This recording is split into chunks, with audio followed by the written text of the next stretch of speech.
Hi. Right. Good evening, all of you. There are 4 students. Can I know whether Good evening, ma'am. can you hear me? Yes, ma'am. Right. 4 are there. Let's start the work. Okay. Those who will join, let them. Right now, I'm going to share the screen and hope you all remember what we discussed last. Actually, in the given lecture material, only this latter part is remaining, right? Yeah. I was talking about the production of vowels, consonants, and also I talked about diphthongs, right? Now, today I'm not going to talk about those things again, but this latter part that is on the function. Function of vowels and consonants, this small topic is remaining. Sorry. Right now, this so I want to wind up the discussion on the production of vowels, consonants, and diphthongs. But with the discussion of this topic, we can do it. Okay, right? Yeah. Now here, actually, you don't have to think a lot. Just like what we were discussing in detail regarding the production part of these sounds. This is about the function. In the sense how vowels and consonants are functioning as what, or in other words, you can easily understand this thinking that what the role is played by vowels and consonants. Basically, vowels and consonants, what type of a role do they play when we use them, practically as well as orally, right? Now, that is the focus of this small topic. Now, let's see what the idea is. Here, at the beginning, I have given something about the vowels, right? Function of vowels. So, this is the idea. We identify the function of vowels as syllabic, right? This is the basic function. We say vowels have syllabic function, whereas considering the consonants, right, that is the opposite. They have non-syllabic function compared to vowels. Then you need to understand what is the syllabic function and non-syllabic function, right? And for that, you need to know this speech unit called syllable. Syllable. Do you have any clear idea regarding syllable? Because when I was discussing stress, I think I was referring to syllables also, because without knowing about the syllables, we can't proceed the discussion on how to stress a word. I can't remember. Still, maybe stress and intonation, they are in next area, next topic. Right. Anyway, may I know whether you are having any sort of idea regarding syllable? If I ask from you, what is syllable? You have any idea? I want to know whether you have any sort of idea. Otherwise, I need to talk about it before talking about the function of vowels. Yes, Gaini. Madam, it's a part of a sound with a vowel sound. Yeah. Syllable is a speech unit, right?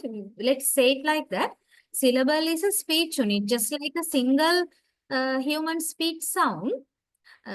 This is all now. A single human speech sound like p, b, a, o, a. Right? These are either vowels or consonants, even diphthongs. They are single speech units. Just like that, syllable is also a speech unit. But the difference between syllable and a single sound is that syllable is bigger than a single sound, than a single human speech sound. Syllable is bigger because inside a syllable, there can be one single sound or more than one.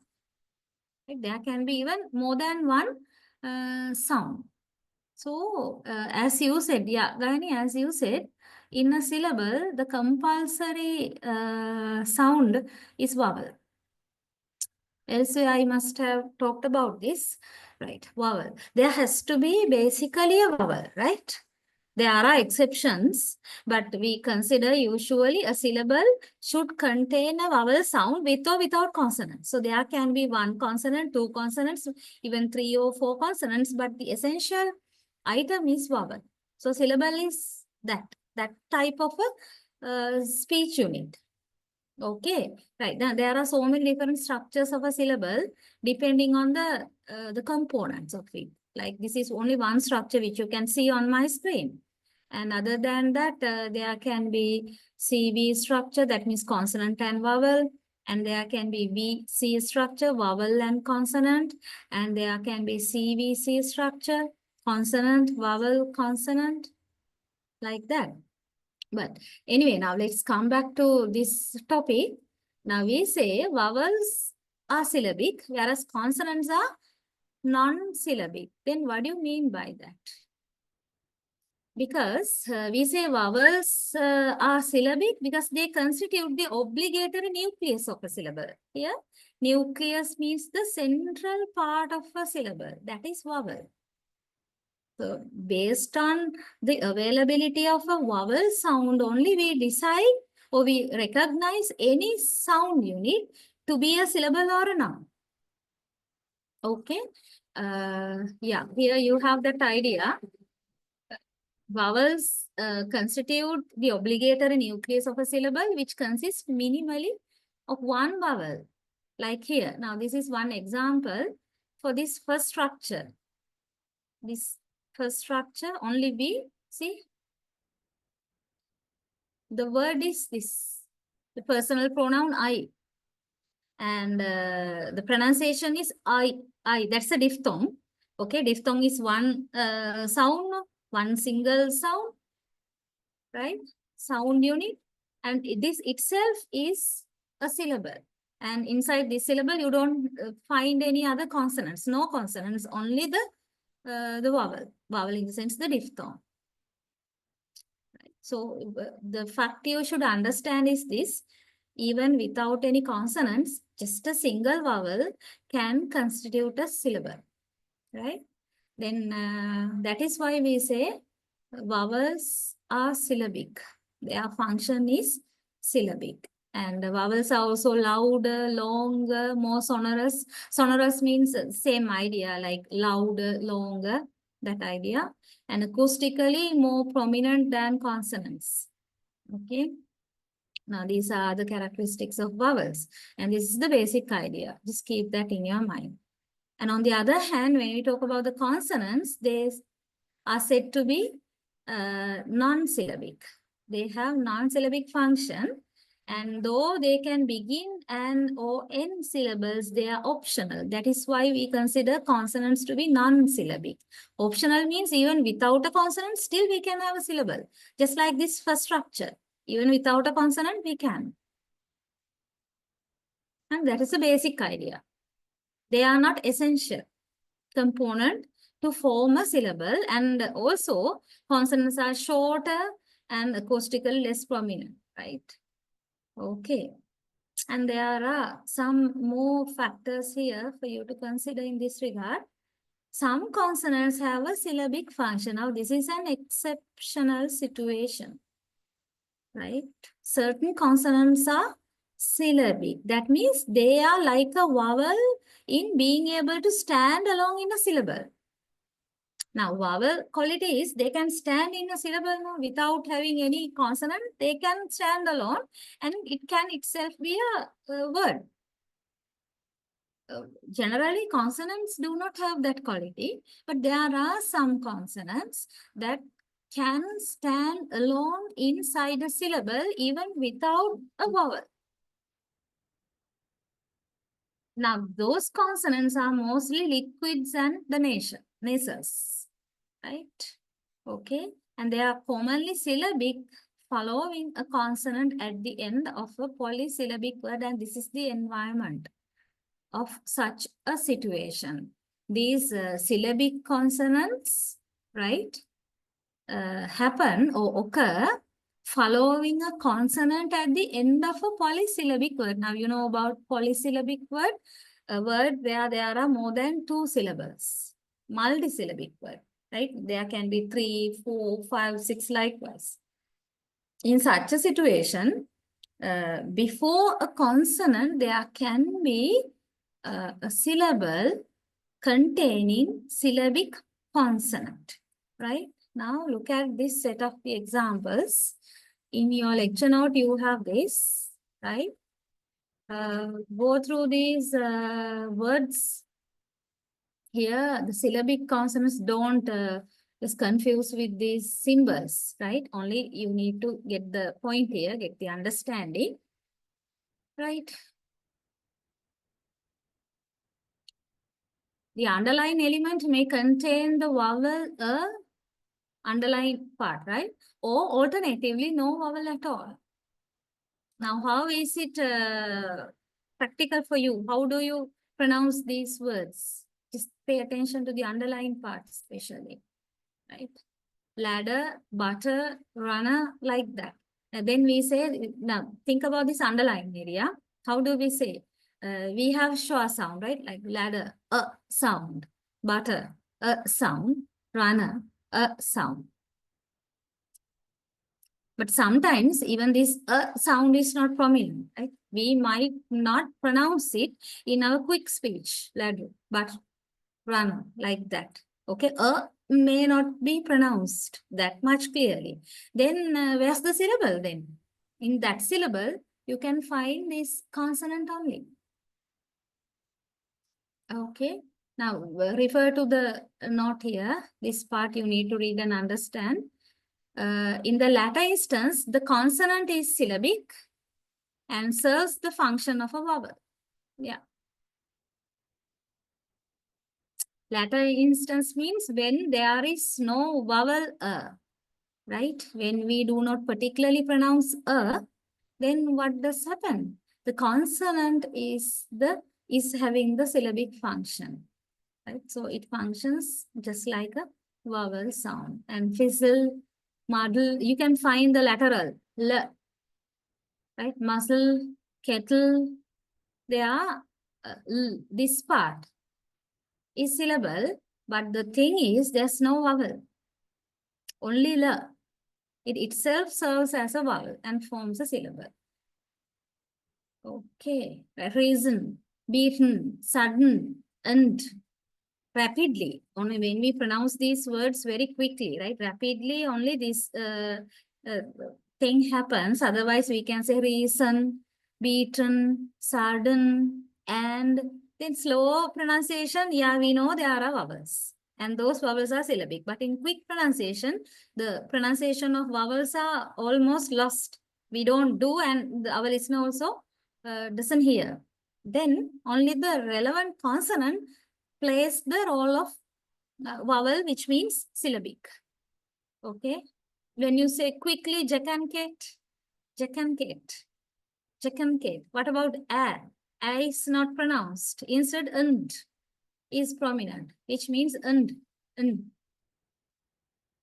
is syllabic there. Like that, pay attention to the underlying parts. Now, solemn, rhythm, prism, chasm. What about this ma? There also the same incident happens. So we lengthen this sound, right? Solemn, we drag a little bit, right? It's quite sonorous, deep, but it's not a vowel. So consonant, but here it is syllabic. Okay.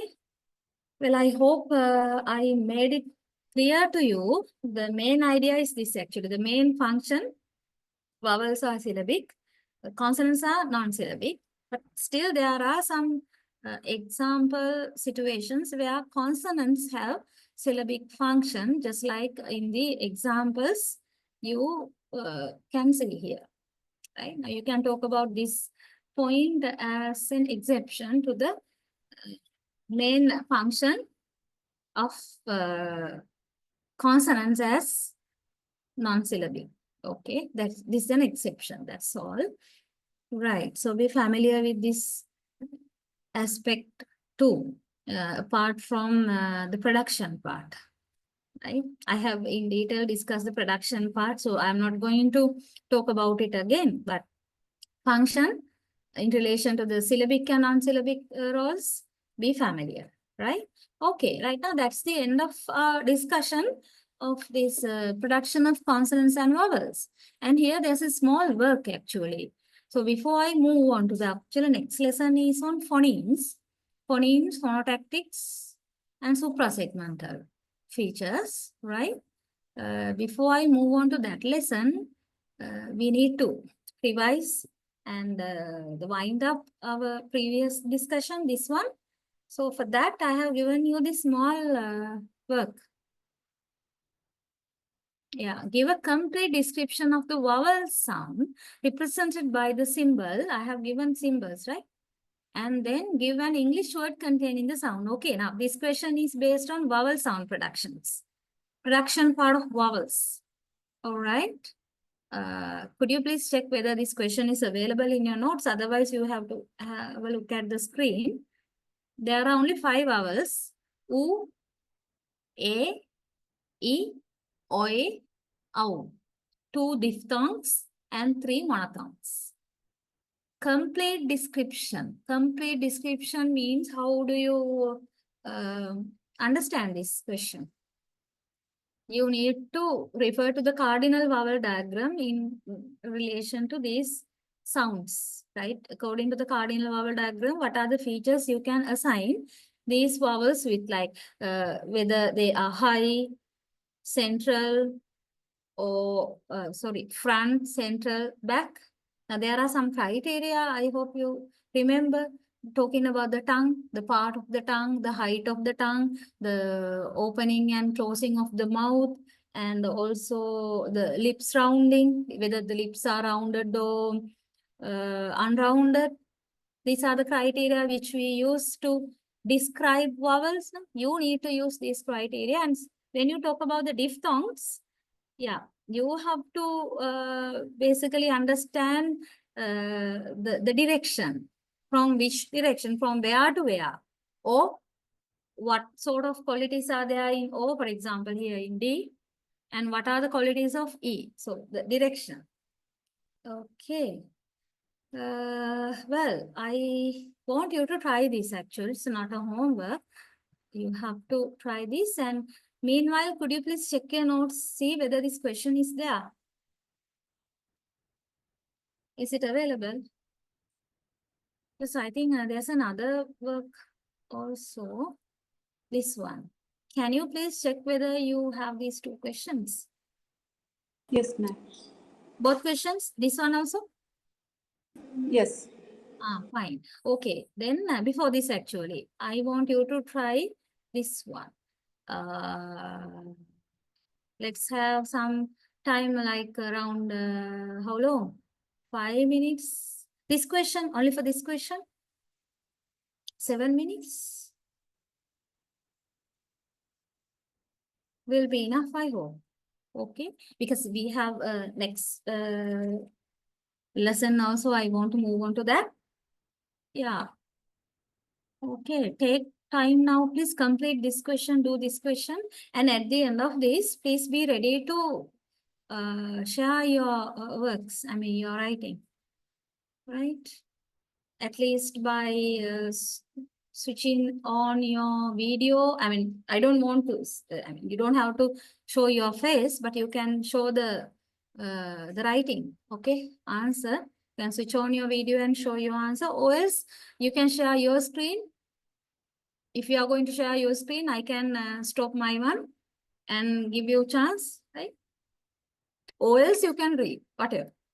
So I'll give you around 7 minutes. Okay, right. Take your time. And meanwhile, I want to share the note of the next lesson with you. So how am I going to do it? Shall I send it in chat? Is it all right? I don't know whether I can. Shall I?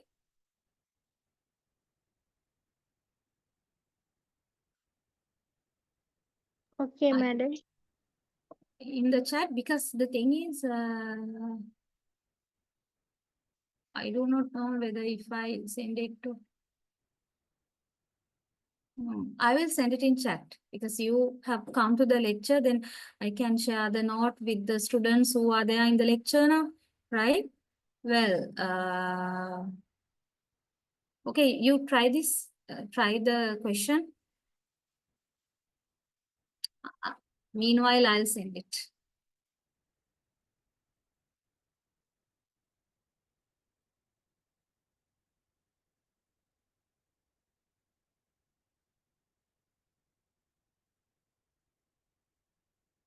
Mm. Yeah.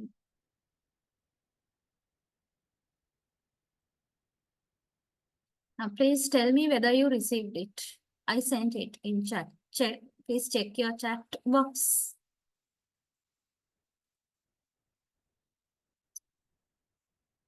Did you receive the note?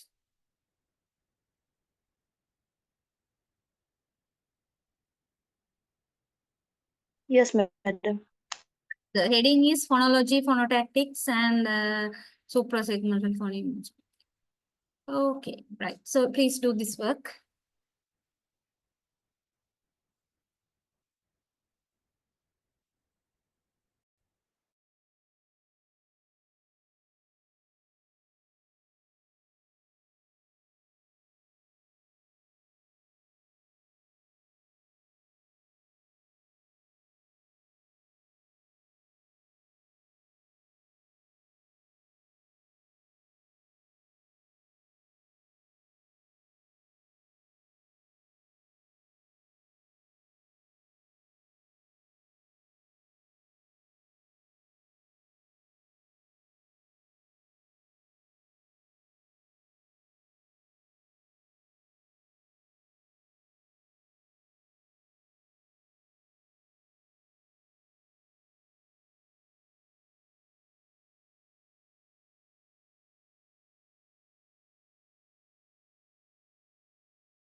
Right.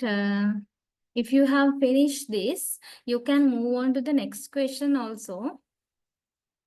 I think the question is clear to you, right? Give the phonetic symbol for the vowel sound in each of the following words. There are so many words here. Read, recognize what the word is, then pronounce the word and identify what the vowel sound is. Then write the relevant symbol. Okay, right. Now you can do it quite quickly. Do that also, right? Well, you can do this after completing this work. And for this also, I'll give another extra 5 minutes time, right? Okay.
Okay, right. Yes. Now, who would like to share your answers with the others? The first question, giving a complete description of these vowel sounds, right? So, how are you going to share your answer? I hope you have tried this question, okay? Even if you have not tried all the five, whatever number, that would be fine, right? Because I can't be giving you more time than this, right? So tell me, are you going to switch on your video? I will turn on your video and show the answer. Or are you going to share your screen? If so, let me know. I will stop my screen. Or else are you going to read? How are you going to share the answer? I mean, if you are willing to share your answer, right? If you are willing. I have given you considerable time. I think the time has been enough. Yes. Still, if you have not answered all, no problem, right? At least one or two for the moment, that will be fine. Right now, what about the first vowel sound that this is U? Who would like to share the answer? Or else you can simply switch on your, unmute your mic and talk.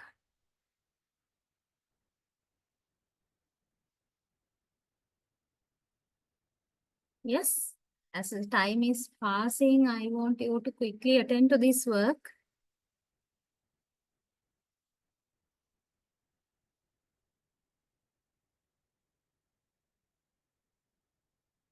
Yeah.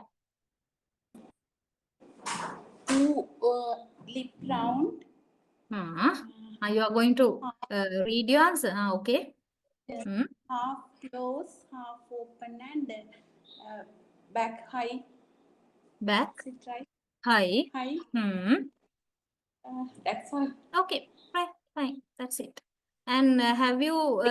For example, blue moon. Yes. Example word also. There are English word containing the sound. Yeah. Now make sure. Now this is the lax vowel, right? Short one, not the long vowel sound. So make sure that you all have written examples using the given vowel sound. Either lax or lens, but I have given all lax vowels, right? First three monophthongs are lax, not tense. Means they short. Right. And okay, let's ask from another student about the second one. This one. This is A. And you must be familiar with this sound like this also as the symbol, right? A. This is A. Right. Who would like to share your answer?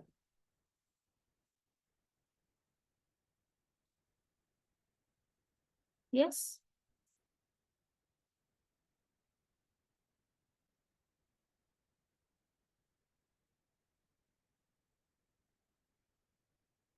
Now, the thing is, with the help of the lecture materials, you can do this work very easily. I don't want to actually give you the question and also the answer. You can find out, I mean, on your own, you can form the accurate answer, but still you need to share with the others. That is why I'm waiting. I'm giving you more time. Formulating the answer is not enough. You need to share it with the others. So who would like to talk about the second vowel sound here?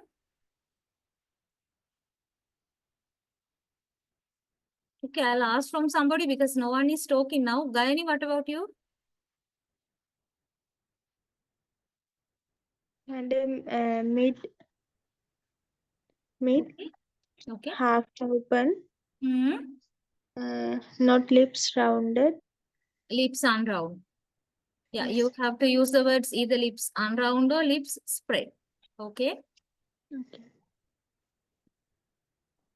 that's all. Yes, madam. Madam, is there any order of writing this? There's no order. But make sure you consider all the 4 criteria, right? All the tongue height and the part of the tongue, like whether it is front, central or back. Did you tell about that? Yes, madam. What is that? Front. Okay. And lips rounding and mouth close open. Those are the 4. No? All right. Well, yeah, let's ask from another person about E. See, third vowel sound. Now the people are dropping. Can understand why, right? When there's a work like this, you should have the confidence to face this, to do this. Whether your answer would be correct or whether it's going to be wrong in the sense whether there will be questions or not. Never mind, right? Yeah, third vowel sound. Who would like to talk about this? Shani, would you like?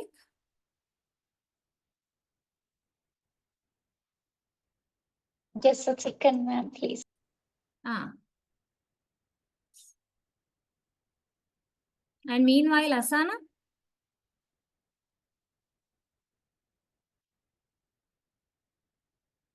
Asana, can you hear me?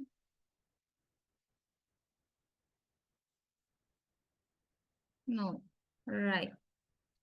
Okay. Yeah. Anybody? Yes, Yoganandi. Would you like to talk about the third vowel?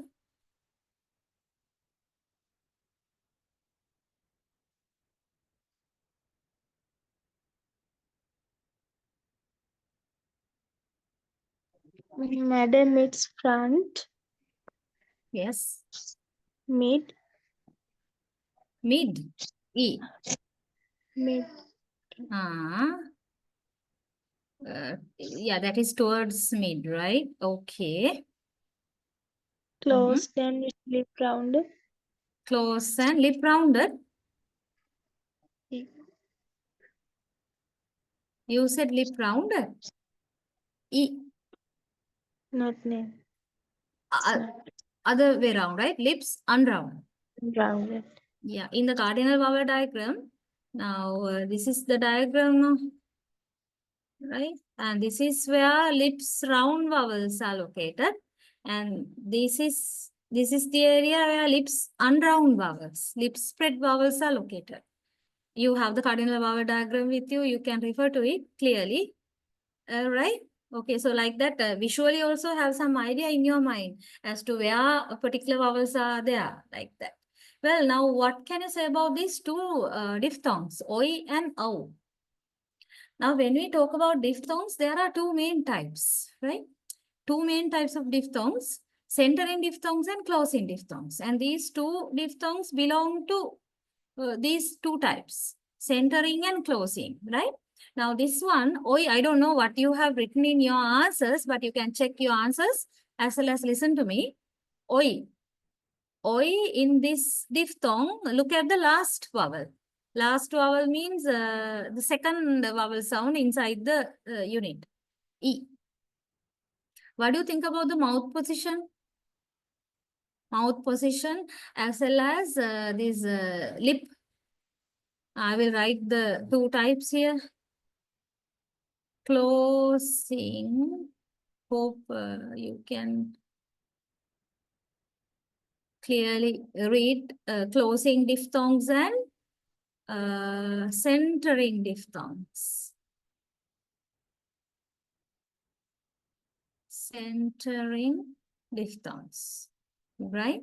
So all the diphthongs, there are 8 now. All the diphthongs belong either to closing category or centering category. And what do you understand by these 2 types? Closing means the second vowel should be a closed vowel. Then that diphthong is closing diphthong. And centering diphthong means the second vowel is a central vowel. Central vowel, you know, this according to the part of the tongue, we have criterion, front, central, back, like that. So accordingly, this centering, the second area, the second part of the middle part of the tongue, and if the second vowel is a centering diphthong, that diphthong is centering vowel, that diphthong is a centering diphthong. Right. Okay. So how do you understand D, OE? Is it a closing diphthong or centering diphthong?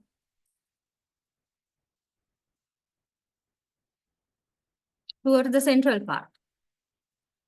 Okay, I will go back a little bit, right? Otherwise, here you have this diagram.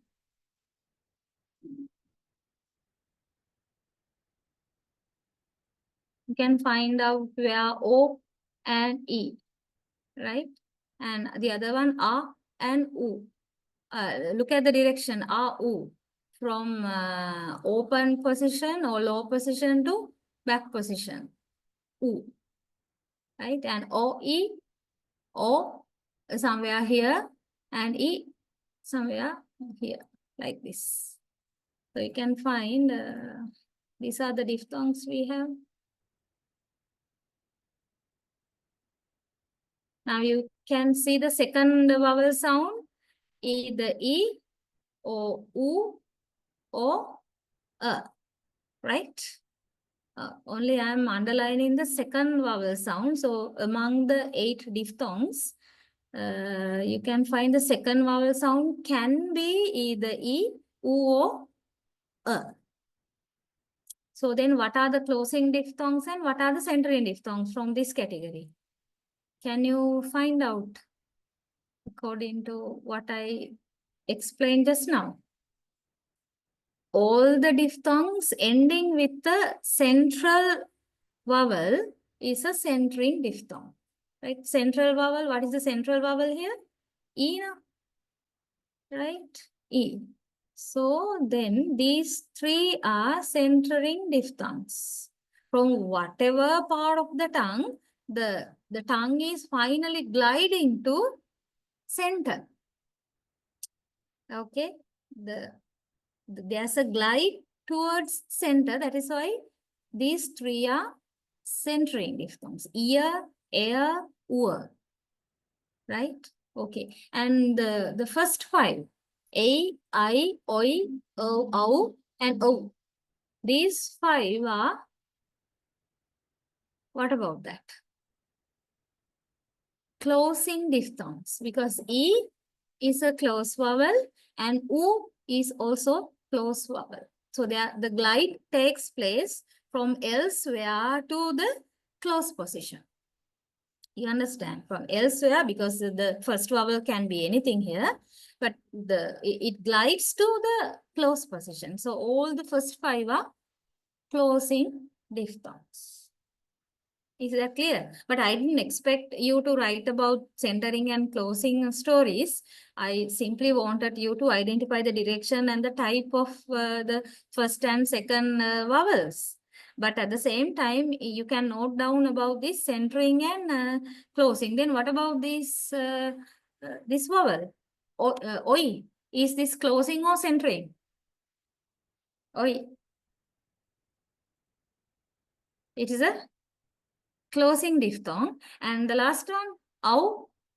The second vowel sound is also closed vowel. No? Yeah, that is also closing diphthong. Actually, there are no centering diphthongs there, right? Is that clear? Yes, ma'am. Okay, right. And now when you get such a question, you need to think a lot, okay? Especially I ask you to pay attention to the 4 criteria, and that's all. Whenever you are given a vowel sound to talk about it, to describe, right? Always you need to refer to the 4 criteria regarding the vowel sound production. And if you get a consonant to describe, right? If you are required to give a full description of the production of a consonant in phonetic point of view, then you have to pay attention to the 3 main criteria. Right? 3 main criteria means whether the consonant is voiced or voiceless, place of articulation, and manner of articulation. Okay, these are the 3 basic criteria you need to consider when you are talking about the production of a consonant. And this is vowel. So be clear with these things. And what about this work? I don't think this work is that much of a complicated work, okay? Simply you can pronounce it and write down the relevant vowel sound, in the sense the relevant phonetic symbol of the vowel. So I don't want to actually take time to discuss this. As long as you correctly pronounce each and every word, then you can, I'm sure you can clearly identify what the vowel sound is and write the symbol there. Even by, if you don't remember the symbols, you can refer to the lecture notes and find out the symbol. But pronunciation should be accurate. If you go wrong in the pronunciation, then definitely your answer would be wrong here. Okay, that's the challenge. Yeah, Lani? Madam, can you please tell me the 4 criteria of vowel pronunciation? Four criteria. We have to talk about the tongue, right? Basically, the tongue. So regarding tongue, there are 2 criteria. One is the part of the tongue that is moving or raising when we produce a vowel sound. The part of the tongue. Accordingly, now when we talk about vowel sound productions, there are 3 parts. First part is front part, and second part is called central part. Third part is called what? Back part. Now, it's like this. In the cardinal vowel diagram, you have all these things clearly. If you just consider this to be your tongue, right? Like this part is the front part. And the middle part is the central part, and this part is back part. Right? This is one criterion. And the second criterion is again relevant to the tongue, the raising of the tongue. Okay, to which extent the tongue is rising towards the palate, towards the hard palate. Again, there are 3 main levels the tongue can have inside the mouth. The tongue can be at a high position. High position is very close to the hard palate. Okay, high position. Like something like this, high. And then tongue can lie at a very low position inside the mouth. Okay, very low position. Like when we say ah, right? The vowel ah, where's your tongue? That is low position, right? And ah is a low vowel. And compare ah with e. E is a high vowel, because when we say e, our tongue is almost touching the hard palate. And there's a middle level as well, mid position, mid level.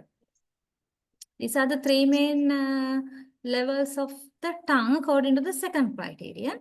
And the third criterion, we talk about the mouth opening, whether the mouth is closed or open when we produce vowels. When we produce some vowels, actually our mouth is, now we can't say any sound, or we can't produce any sound by closing the mouth. But here we mean almost.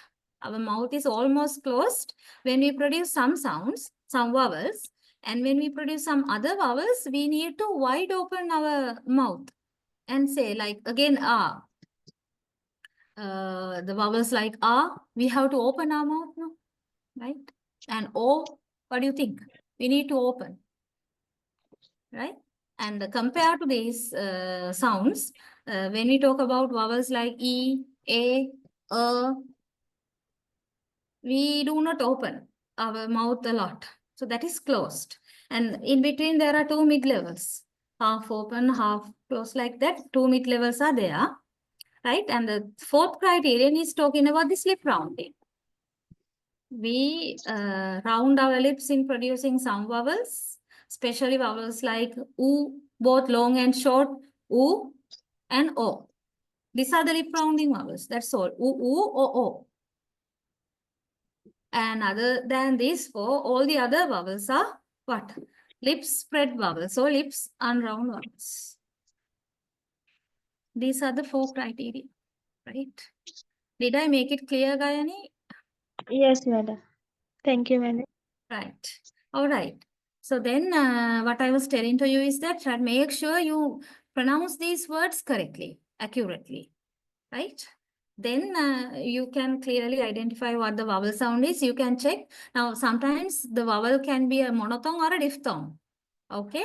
The vowel can be either monophthong or a diphthong. Like, for example, this one, FACE. What is the vowel? I'm not going to talk about all these things, right? FACE. Well, is it a diphthong or a monophthong?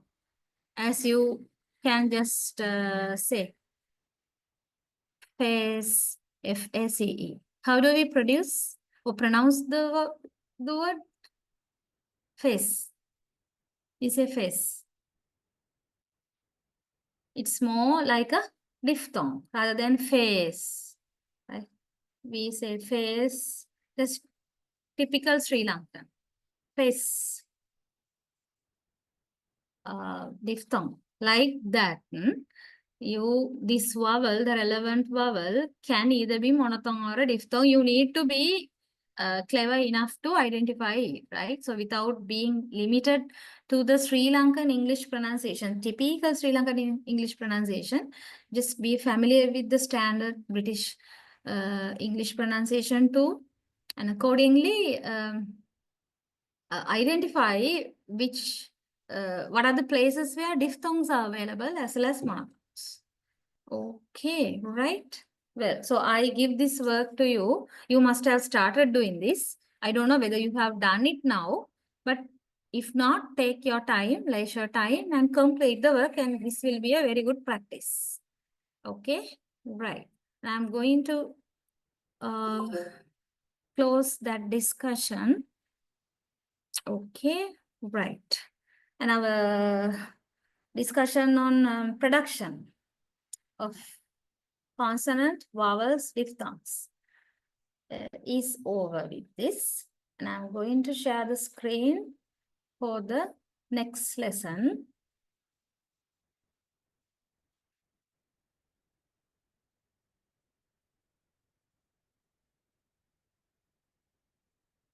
Phonology, phonotactics, and suprasegmentals. Now, in this lesson, there are 3 parts. Phonology, phonotactics is another part, and the latter, towards the end of the lesson, we are going to talk about suprasegmentals too.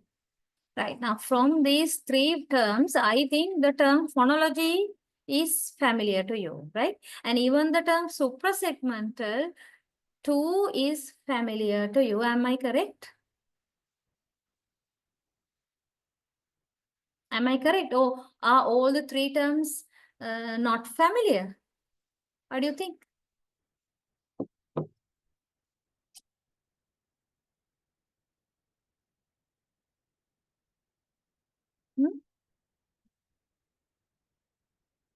But phonotactics might be new to you. Okay, never mind. I'm going to talk about all the 3 areas, but I may be taking comparatively less time to talk about the areas which you already know or familiar as I think, right? Okay, so let's start with phonology. And don't think that we are going to cover, phonology is a very wide area, okay?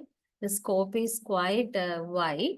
And don't think that we are going to discuss all the things, everything about phonology, but some basic concepts that we find under phonology, right? Within the area called phonology, we are going to discuss, right? Okay, so these are the basic areas I'm going to deal with under this topic. Phonemes, phonemic rules, phonological processes, phonotactics, and suprasegmental features. From these 5 areas, first 3 are related to phonology, right? And number 4, phonotactics, and last one, suprasegmental features, where we'll be talking about intonation, stress, and all these prosodic features. Right. Okay. So let's start with the first one, phonology. And in phonology, I'll be starting with phonemes. Right. Now the thing is, note is totally new to you, right? I shared the note only a few minutes ago. I know you are not in a position to make copies or do anything, but still you have this note with you. So I'll give you some small, like kind of reading time, okay, so that you can be little bit more familiar with the stuff you are going to talk about. Otherwise, it will be somewhat difficult to catch everything all at once, right? Okay. The word phonemes is actually maybe the word phoneme, the term phoneme may be new to you, but what it means is not new. Another word for phonemes is the human speech sound. But we use the term human speech sound in phonetics. Okay, but in phonology, no longer we use the term human speech sounds, we use the term phoneme.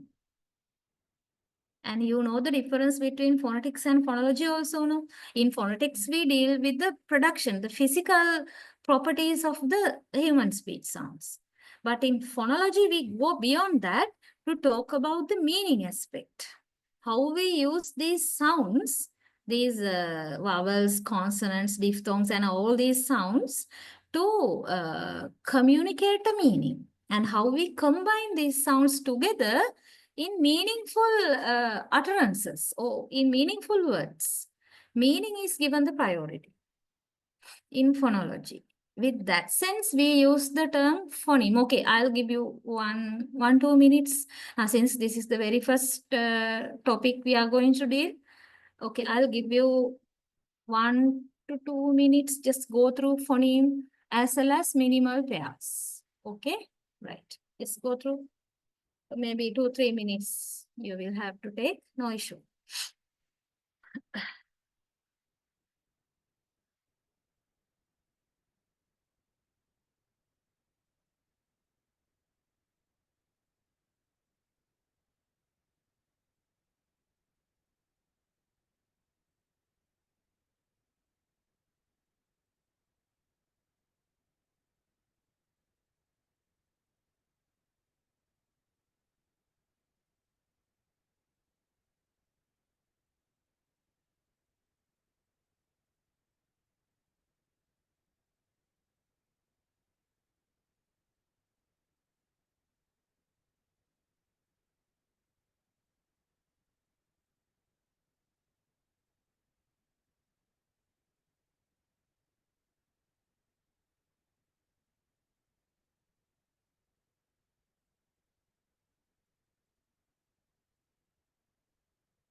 Okay, I think reading time is enough now.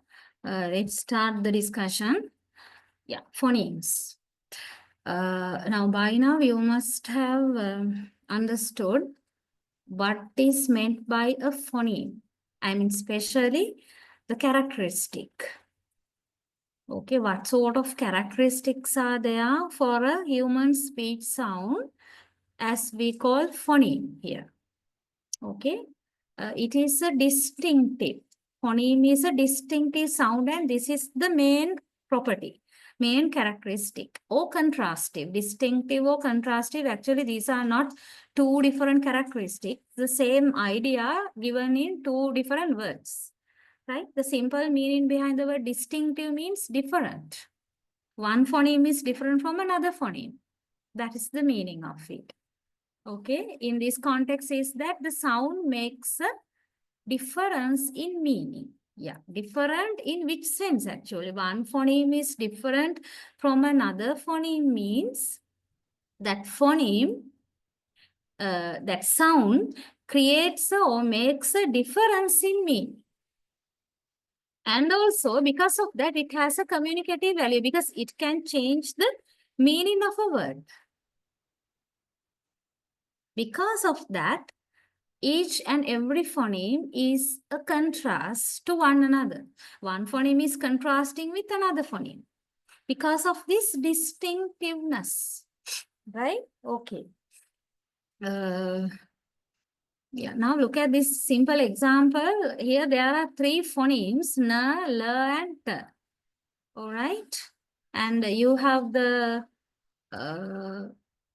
words given, na in nab, la in lab, and ta in tab. Right. Now, how do you understand the use of these three phonemes? Now, our point is phonemes are distinctive. Because of that, they are contrastive.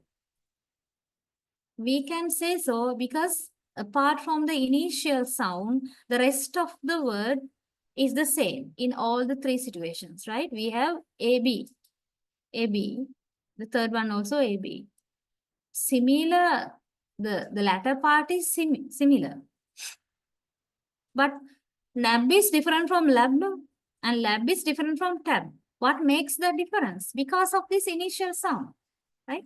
Because of the initial sound na. If you use la instead of na, then that will turn into lab. And if you replace la by ta, then it will totally get another different meaning, tab. That's the idea. That's why we say each and every, not only these three phonemes, all the phonemes are distinctive. One is different from another phoneme. That is the main characteristic of phoneme, right? And to understand this further, we use the concept called minimal pairs. You must be familiar with minimal pairs. Right, minimal pairs. Okay, I will simply introduce it. Minimal pair is a pair of words, right? So pair means two, no? That means two words. Sometimes you can talk about more than two also according to this example, right? Yeah, in the previous example also you found more than two words. Nab, lab, tab example, right? But anyway, you need to get the concept here correctly. So minimal pair is a set of, right? Two words, a pair of words. And in this pair, both words are different only from single phonetic feature. Other than that, both words are similar, almost similar, except for a single phonetic feature. That is why we call it minimal pairs, right? Because this pair become different only in one single feature, single phonetic feature. See, a minimal pair is a set of different words consisting of all the same sounds except for one. And the one sound which contrasts is then determined to be a phoneme. So what about this, different sound then? It is what we identify here as phoneme. because it makes a difference in meaning. Right? Because it makes a difference in meaning, we say phoneme differentiates one word from another, just like in this situation also. Right? Na differentiates from the word lab, right? Because of na. Because we use na, these two words, nab and lab, are different. Okay? Right. To understand or to talk about minimal pairs further, okay, refer to this one.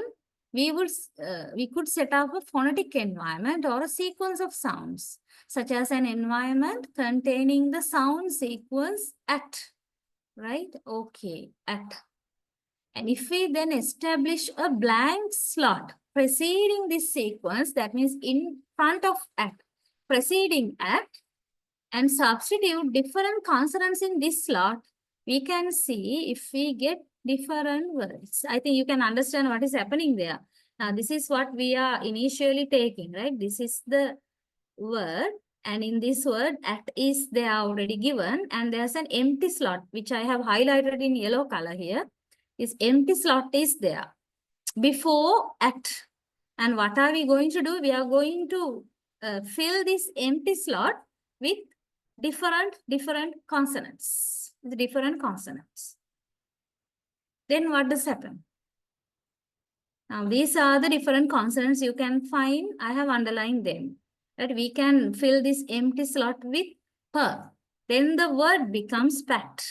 If we fill the empty slot with ber, then it will be bat. Like that, sat, mat, nat, fat, that, wat, cat. You might find some more different consonants that are possible in this empty slot. Okay. Then what is our understanding? All these words, all these sounds, the ones I have underlined here, which I use to fill this empty slot, what are they? They are phonemes. And why do we call them phonemes? Because the decision of choosing a particular sound, right, can create a particular word. If I choose per, the word will be pat. But if I choose ber, then the word will be bat, which means per is totally different from ber. And ber is totally different from sir. Likewise, all these underlined sounds are distinctive. And at the same time, they contrast with one another. They contrast with one another because they are distinctive or different. That is why we say these are phonemes. Actually, already we know that these consonants, not only the consonants, even vowels, all are distinctive and contrastive. But theoretically, minimal pairs help us. Theoretically, as well as practically, minimal pairs help us understand why we say these sounds to be phonemes, right? Yeah, then bat and cat, for example, form a minimal pair, as do nut and wat. So if you want to strictly talk about a pair, then we can talk about bat and cat or nut and wat. So likewise, there are so many pairs you can form out of this list. So you don't have to consider all these words. Just take only 2 words to prove the fact that phonemes are meaningful or phonemes are distinctive and contrastive. Okay, right.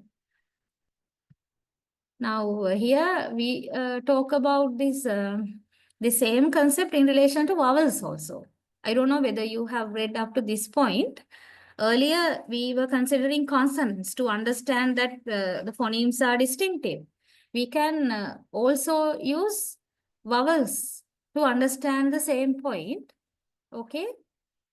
Now, according to this example, the phonetic environment like this is the phonetic environment.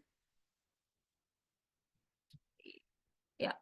This is the phonetic environment. You can see a blank space in the middle, right?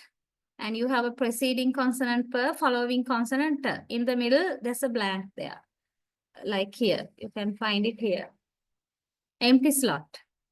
So we can fill this empty slot with so many vowels, just like what we did earlier, using consonants, right? And these are the words generated by filling this blank with different vowel sounds. We can use E, short E, then it will be pit. We can use long E, like tense vowel, E, P-E-A-T, that is the word, okay? The normal spelling, peat. And what about pet, pot, pout, put, pat, pet? Likewise, you can see the different vowels. E, A, pet, A, and in pot, O, P-O-U-T, pout, and input, U, and pat, A, and pet, A. These are different vowels. Why do we say that these are different vowels? So these are distinct phonemes.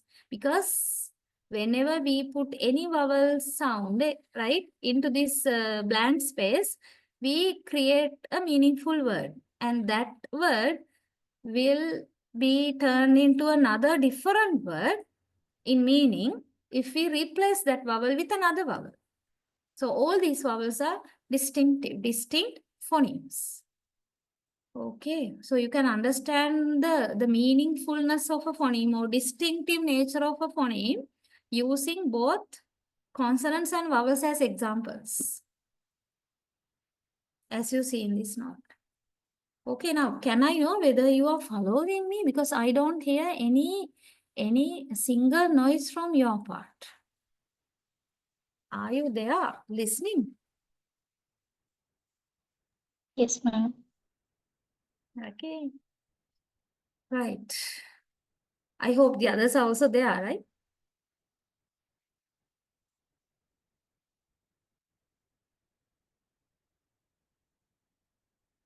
If anything is not clear, please stop me on the spot and ask, rather than asking later or at the end of the lesson or maybe during revision or nothing like that. If I'm not clear, please stop me and ask for clarification. All right. And I just continue thinking that you are following me. I mean, you are listening me and following me. Okay. Right. But then we are coming to allophones, and that's our next subtopic. Allophones in phonology, you need to be familiar with these terms.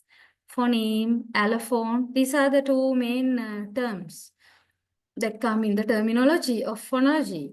Right. So what do you think about allophones?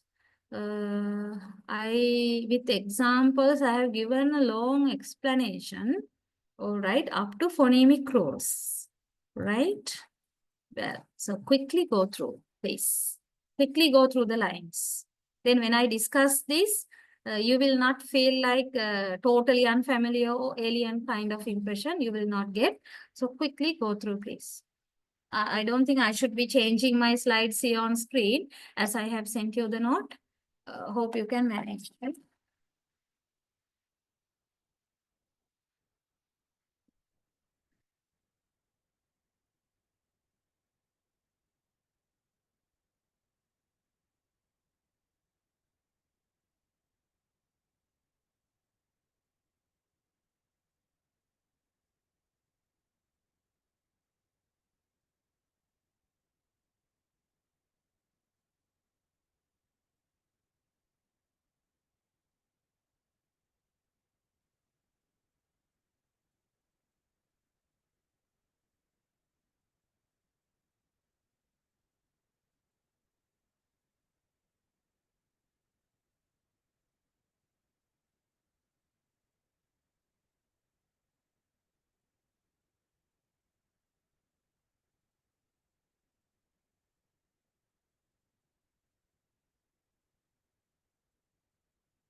Okay, right? Shall we see then? At least you must have read up to the extent where you can get some sort of understanding regarding what allophone is. Okay, right? Even if you didn't read out to the examples, right? Well, allophone. The idea is allo means other and phone means sound. And allophone means other sound. Yeah, still you don't get the full meaning, okay? Right, refer to this, allophone is a predictable variant of a phoneme. It's a variant of a phoneme, and allophones are the individual members of a class of sounds. And class of sound means what we call here phoneme, or the pronunciable or concrete realizations of an abstraction. Now, this is another way of describing allophones. There are two ways you can find describing allophones. One way is allophones are the members of a class. Class is phoneme, right? Class of sounds, that means phoneme. And allophones are the members that belong to that common class. Right. Or else you can understand this in a more like towards meaning, pronounceable or concrete realizations of an abstraction. Here, abstraction is what we call phoneme, right? You know, abstraction means abstract idea. And in other words, we can tell it a concept. Abstraction is a concept, and concept is there within our mind. It's there within our mind. And physically, how do we express the abstraction or the concept that is there in our mind? In different ways, right? We have an idea in our mind, and we express that idea in different ways. That is the logic behind this line. But you need to apply it to the sounds. Okay, apply it to the sound. So concept means a particular sound, like the sound of p or b or k, ch, j, whatever a sound. But practically, when we pronounce or when we produce these sounds in a particular accent or in a particular context, right? This concept is pronounced in different ways. And these different ways are what we call allophones here. And there's another third explanation too. Phonetically similar variants of a sound are the allophones of a particular phoneme, right? Phonetically similar variants. Now, okay, we'll take per. Per is the phoneme, okay? Per is the phoneme. But the per is there within our mind. But practically, there are a lot of ways where we say per. No? In all the situations, do you think we produce or we pronounce per in the same weight, same length, same stress? No, there are a lot of variations. These different variations, these several or multiple variations are what we call allophones. But still, all these allophones belong to per, right? They are not like b or t or the anything. Again, they're still under per, but per is pronounced differently. So you can explain allophones according to the third way also. Right. You have an example. Yes. Now, what about this? What is the phoneme? Aspirated th and the non-aspirated th.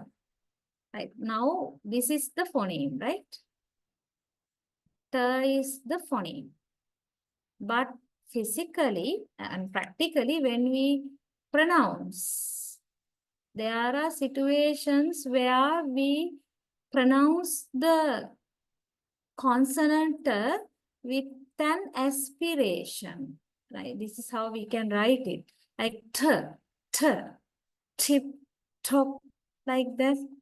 Okay, in Sri Lankan English, anyway, this aspiration is not very common. We are not doing it so often, just like native speakers. But anyway, this aspirated is one type of one particular way of pronouncing, and there's another way of pronouncing t without aspiration, without any aspirations. That is what is more familiar to us, right? And that is called non-aspirated t, right? And this is the phoneme then. This t is the phoneme which is there in our mind. The concept is there in our mind, t.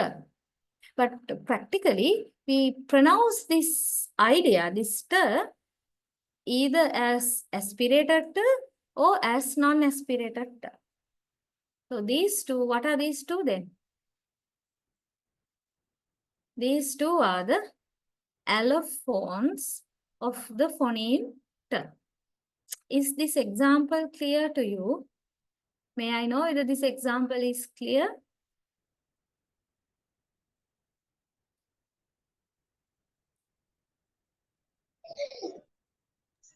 Yeah? Yes, madam. Okay.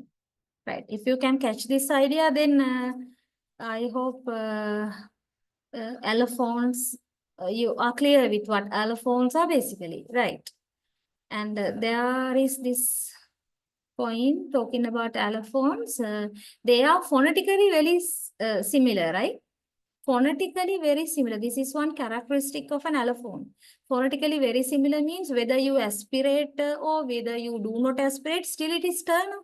So the sound almost the same, but not identical, not identical.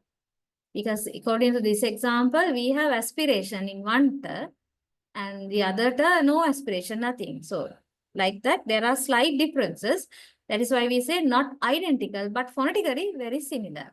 And the other important property of allophones is this. Allophones are non-distinctive variants of a phoneme. Right? Since substituting one allophone for another allophone of the same phoneme will not lead to a different word. I want you to understand that idea very clearly, right? They are non-distinctive. Now, but you can compare allophone with phoneme here. Hope you remember, we said phonemes are distinctive. Okay, phonemes are distinctive because why? If we replace a particular phoneme of a word with another phoneme, the earlier meaning of the earlier word will definitely change and it will turn into another different word. Why is that? Because phonemes are distinctive. They are contrastive. But that property you do not find here in allophones because even if we replace one allophone with another allophone, still the meaning of the word remains the same. It will not affect to change the word into another different word. Even if we have to substitute or replace one allophone for another allophone. Like according to this example, whether you aspirate or not. Now just think that top, right? T-O-P, you can say the word with aspirated t, right? Top. Or you just imagine that you say the same word without aspiration. You replace aspirated t with non-aspirated t. Top. Still the same word, no? The meaning of the word doesn't change and it doesn't cause any difference in the meaning of that word. So it will not lead to a different word. Therefore, we say allophones are non-distinctive, means non-contrastive like phonemes. That's the example I was telling. Okay. Right. And there are some more properties here about allophones. Right. Now we'll see allophones of a phoneme are predictable. Another property of allophones. They are predictable. They are conditioned by the phonetic environment which determines the appearance of one or another allophone, and thus we can say that the aspirated version of t is predicted by its position word or syllable initially, position word initially before a stressed vowel. the non-aspirated version is predicted by all other phonetic environments. Now, what do you understand by that? Here, predictable means we can predict. Now, it's the same example is continuing, right? Aspirated and non-aspirated. We say phonemes are predictable because we know whenever we find the phoneme t at the beginning of a word or at the beginning of a syllable, okay? And the following vowel is stressed, then definitely we aspirate, right? According to that phonetic environment, we can use or we can observe aspirated occurs. And non-aspirated occurs in all the other environments. Then the idea is this. At the beginning of a syllable or a word, right, there are high chances to occur aspirated, especially if there is a stressed vowel following. That's the idea. That is why we say these allophones are predictable, right? We can just say, even like another example, stressed. So far we were talking about aspiration only, you know, but still you can think about another type of allophones like stress. Usually we stress the initial sound of a word or initial syllable of a word, right? And when the same consonant occurs at the end of the word, we may not stress it. So the chances are high for a consonant to get the stress when it occurs at the beginning, at the initial position of a word. So predictable. Okay, right. And there's another feature, another property. Allophones are positional variants, means they are in complementary distribution. This is an important property you need to understand. Allophones are in complementary distribution. I have given the idea in the text itself, where one occurs, the other does not. They never occur in the same environment. Allophones always occur in different environments and they never overlap in distribution, which means two allophones we never ever find in the same phonetic environment. Like the both aspirated and non-aspirated together in the same pronunciation, in the pronunciation of the same word, never. Either aspirated or non-aspirated, that's all. Either one or the other. Okay. They both or two allophones can never be found in the same environment. They are found in different environments. So they complement. One complements the other. Their distributions complement or complete one another. That is why we associate this term with allophones. Like allophones are in complementary distribution. Okay, right. Yeah. Yes. Now see, examples of aspirated and non-aspirated never occur in the same position. Aspirated occurs syllable initial means the initial position of a syllable, and occurs. Means non-aspirated occurs in all the other environments than the initial position of a syllable. So non-aspirated we can find maybe in the middle position or in the end position, but not in the initial position of a syllable. You understand? So always allophones occur in different environments, not the same environment. And therefore we can conclude that aspirated and non-aspirated are allophones of the phoneme. So we were discussing so many characteristics of allophone. Hope you got them clearly, right? Yeah. So we enclose the phoneme in slashes, and this is also important to note. Phoneme always we write in slashes to indicate that it represents a class of sounds or an abstraction, and thus cannot be pronounce. What we can pronounce is an allophone. And phoneme is just the concept, abstraction, which is there in our mind. And when we write, we put phoneme within slashes, like this, within slashes. But allophones, we write within square brackets.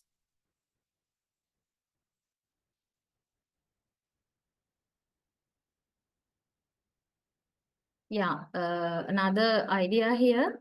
Phonemes and allophones are always language specific or dialect specific, right? That is also important for you to understand, because don't try to find out. Now in English, we talk about aspirated and non-aspirated. Likewise, don't try to find out the similar set in Sinhala or in Tamil. No.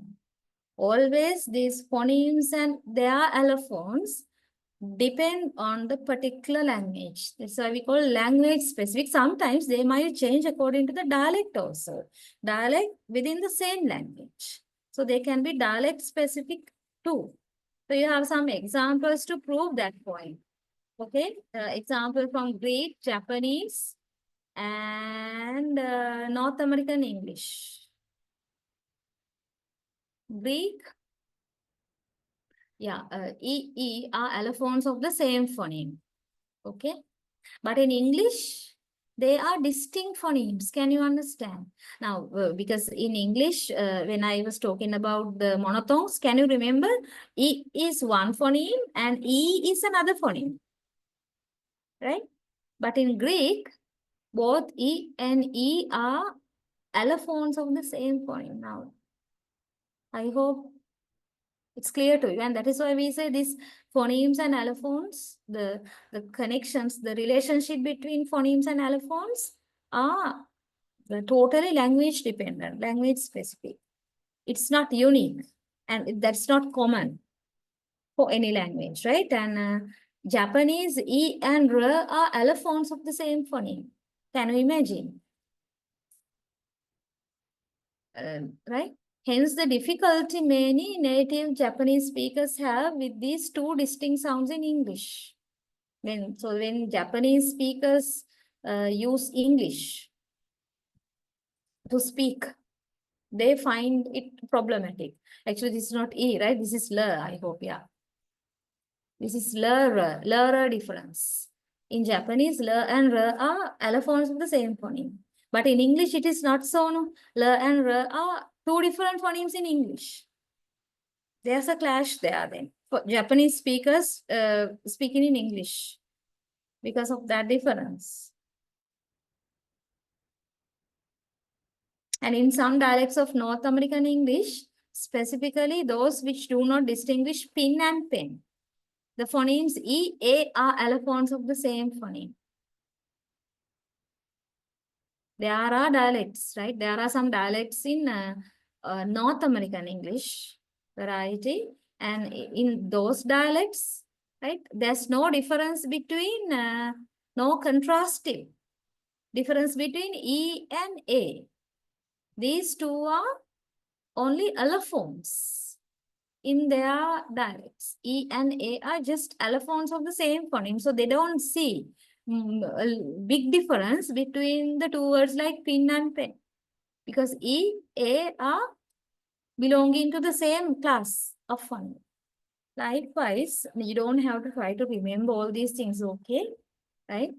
These examples are just brought out for you to understand the fact that these phonemes and allophones, how the allophones are decided of a particular phoneme is dependent on language, right? It's changing from language to language and from dialect to dialect. It's language specific or dialect specific. That's the idea. Okay, right. Well, now we are coming to phonemic rules. Yes. Right. Now, when we talk about phonology, we can't leave out this area, right? Phonemic rules or phonological rules, they are very much important to consider, right? Consider, oh, it's, I mean, you need to know about what phonemic rules or phonological rules are. And here you have a brief introduction to phonemic rules along with this chart that includes diacritic marks that designate phonological process. So we are going to have a look at some examples of phonological processes. And to understand this, now, right, you need to be clear with these diacritic marks also as to what they mean, right? Devoicing, this is how you show, right? Devoicing. And syllabic, this is how you show it. Fronting, like this, using this symbol. So in all these columns, which I'm circling, these columns contain the symbols of these incidents like devoicing, aspiration, unreleased, dentalization, syllabic, nasal release, lateral release, and lengthening, fronting, retracting, nasalization, velarization, labialization, likewise. These are different happenings that can occur in pronunciation, right? So these are the phonological processes actually, which you can find here, and relevant symbols are there in front. Okay, I will go on a little bit more also, but before that, I want you to just go through this part, right? Now this part.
Okay, right. Yes. Now you need to clearly get the idea. phonemic rules specify the different environments in which the allophones of a given phoneme are found. Right now, this is the context. Why are we going to talk about phonemic rules? Because we were talking about allophones, and phonemic rules give us an idea about how different allophones can occur, right? Phonemic rules give us an idea regarding the different environments where allophones of a particular phoneme can be found or can occur, right? Talking about different environments, right? Now this part, the phonemic rules for allophonic variation can be formalized as follows. You can keep this in your mind, right? Now this can be used as something common into which we can apply, we can feed, right? Data regarding the particular context. X becomes Y, right? In particular place, or it becomes Z elsewhere. See whether you got the idea, right? The symbol between the slashes, that means X, represents the phoneme, right? Now this represents the phoneme, while the symbols in square brackets represent the allophones, that means Y and Z, and arrow means is realized as or has the allophones, right? Then thus this rule reads, the red line is important. The phoneme X has the allophones Y and Z. That is the basic idea of this phonemic rule, okay? The phoneme X is realized either as Y or Z, or has the allophones of Y or Z, and further it says, the slash means in the environment, right? Then following the slash, the phonetic environment in which the allophone is found is stated, right? And further, the environment of the last allophone. The slash means the environment. Then the environment of the last allophone is always stated as elsewhere. This is fixed. This is fixed. The changing variable is this one. It is stated as elsewhere, meaning all other environments. And the elsewhere allophone is the one with the widest distribution. We can find this one. Elsewhere allophone means according to this Z, right? And Z can be found in so many situations. It has the widest distribution, and but the one found in the greatest variety of environment, right? And note that elsewhere includes all environments, excluding the environments already listed above in the rule. That means in front of Y. Thus, you always read the rule from top to bottom. Okay, right? Then the phoneme X is realized as Y in a particular environment. You have to name the environment there. And other part, the phoneme X is realized as Z elsewhere in all the other environments than the environment specified earlier here, right? In all the other situations or environments, X is realized as Z. And as I said, this is the widest distribution. And Y occurs in a limited scope, limited distribution. Okay. Right. We are going to have some examples also. Right. Before that, have a look at this. Environments are quite varied, and they are generally abbreviated like this. Okay, because we can't be writing all these environments in detail. So these are the abbreviations. This symbol indicates word or syllable boundary. And this indicates, the second one indicates position of the allophone. And this one, word or syllable initial, word or syllable final, VO, like between vowels, right? And this syllable, sorry, this abbreviation, the one before the last, word or syllable initial before a stress vowel. This indicates stress vowel. And it is combined with this earlier mentioned abbreviation to talk about word or syllable initial. Last one following a consonant. Okay, right. When you look at these abbreviations closely, you will understand something and you will get a pattern, right? Be familiar with that pattern. Accordingly, you need to understand these examples. These are some examples of phonemic rules that can be found in the English language. Right, one example is given, the voiceless stop, that means per has a number of variants. So per is the phoneme, right? Per is the phoneme. See, it has been given within slashes. So earlier X is per here. Now understand the environment. To understand the environment, the nature of this environment, you need to refer back to this list of abbreviations. Okay, so therefore be clear with these abbreviations and read these rules. You will get the idea. By the way, I will be right now. There is the discussion of phonological process. Okay, this discussion continues a bit more before we move on to phonotactics, right? But I don't want to discuss these phonological processes as well as this example in a hurry. But it's up to you, okay? It's up to you to read the rest of the example as well as the phonological process. And we'll be meeting probably next month, I think, okay? Now this month I don't have the dates. So we'll be meeting after a while, probably during the next month, somewhere beginning of the next month.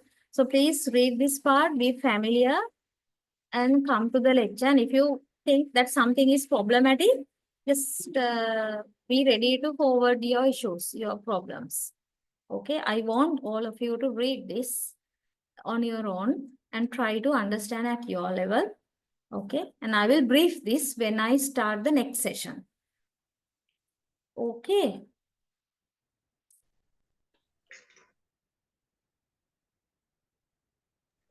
So far, the things are clear. As the time is up, I will be winding up the session. But I was talking and talking without letting you any chance to talk. So if you have any problem, you can ask actually. So far, is the thing clear? Yeah. Very silent. Okay, right then I will wind up the discussion. Yes.